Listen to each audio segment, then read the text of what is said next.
5 or 6 pieces of wood with your hand or your foot? I'll probably break my hand and foot.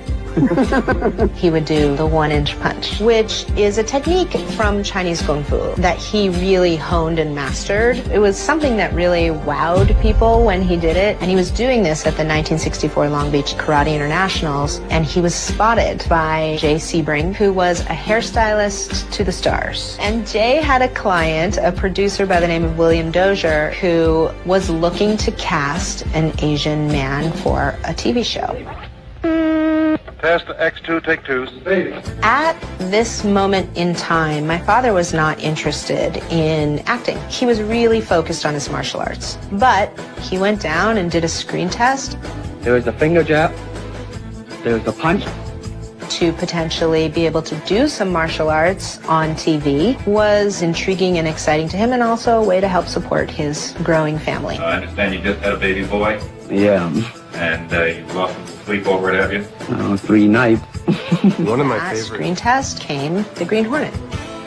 People had not really seen anything quite like him on television before. However, he came to really not love Hornet. He was in a handful of guest appearances, and he choreographed some films as well. Bruce Lee had a bit part in the Longstreet series, and this had an enormous effect on the audience. What was it? I think the successful ingredient in it was because I was being pioneering, not just in the entertainment world, but as a martial artist and as a thought leader. Bruce Lee is one of those icons whose charisma and talent and ferocity as a fighter, as a champion for Asians in arts and media and cinema, his impact is... I realized I can reach a huge audience through this medium.